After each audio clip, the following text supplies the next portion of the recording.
Welcome to Awake Channel. Here, we acknowledge the distinction between what is and what appears to be, and thus, we cease to accept our imagination as reality. All that is necessary is to abandon one's erroneous beliefs.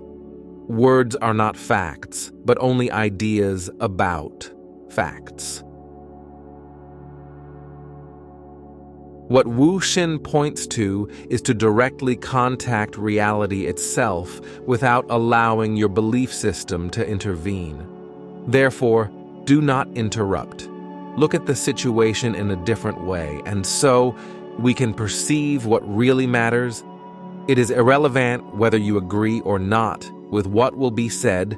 Truth does not demand your agreement, only your recognition.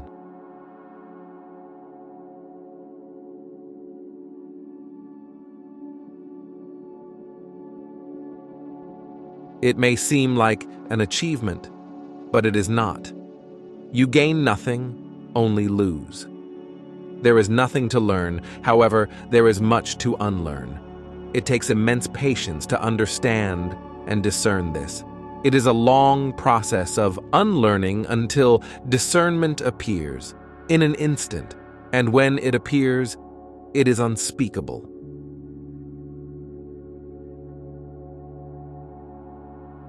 These instructions will not take you anywhere. They simply lead you back to the place you never left. In summary, the teaching deals with these three aspects. First, on the phenomenal level, when one stops resisting what is and harmonizes with what is, one reaches a state of clarity. Second, as clear vision deepens, the understanding arises that no one is doing anything, and there is only one doing everything through the many and diverse phenomena that serve as instruments. Third, the seemingly separate self is a misunderstanding created by the mind, which divides everything into a subject, self, and an object, the world outside of this self.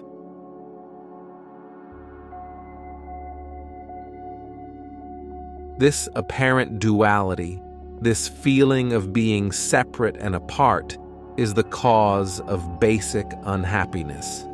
In contemplation of the source of everything, of the natural state that exists before any manifestation, the individual, the self, is finally seen as an object. The return to unity is nothing more than the end of this division. Roy Melvin, author of the book The Lost Writings of Hsin, Pointers to Non-Duality. Absolute Understanding, Selections from Hsin. Every man is born twice. First in the womb of the mother, then arises the notion of self. Then the problem begins. Parents, teachers, and society have induced this trance called self. To be clear, challenge, and investigate your reality.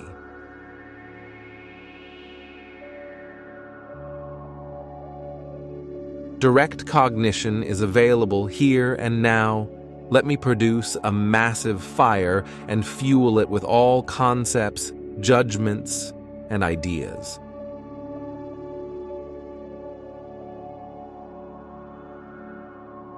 Once the fire burns them, the world will be seen as a perfect place.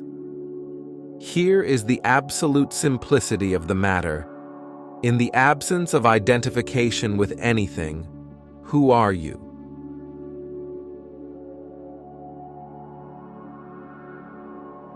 There is a central concept upon which everything else is built. That central concept is the self, the notion of a distinct identity that stands out from the world.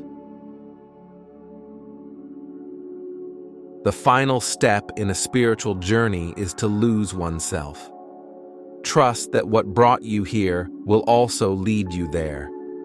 All that exists is consciousness. Consciousness is all that exists. In the absence of consciousness, what exists? All manifestations appear and disappear in consciousness.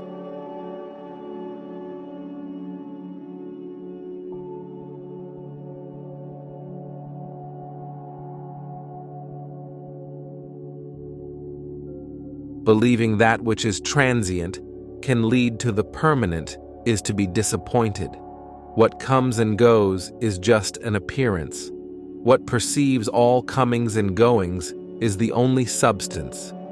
Drinking from this elixir, life is recognized as eternal. Turn your attention to where infinitude arose from. Look deeply within yourself and try to find yourself. The failure that follows is the true discovery. How can light find darkness? Darkness is only the absence of light. How can anyone find their own origin? The origin is only revealed through your own absence. The shadow cannot exist.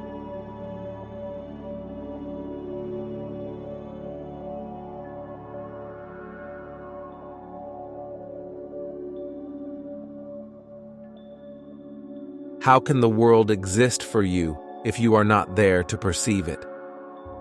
All conflicts between friends, lovers, families, and kingdoms begin as an internal conflict. Freeing oneself from conflict is freeing the world from conflict. The past is just a memory. The future is just a hope. All that exists is this moment. Only this moment is eternal and real. Everything else is the mind.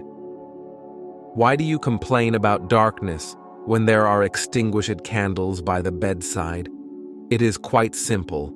Know what you are not. See all that you are not. Everyone is part of the cast.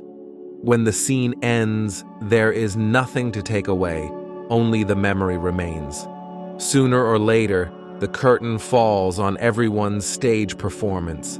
The self is not known. It is assumed.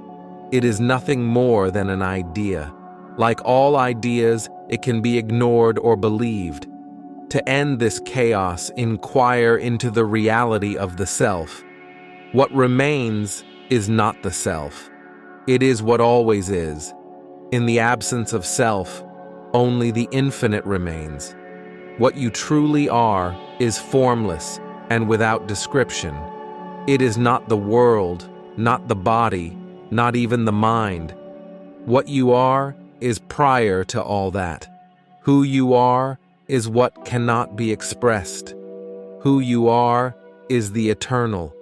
This, in essence, is Hsin's teaching.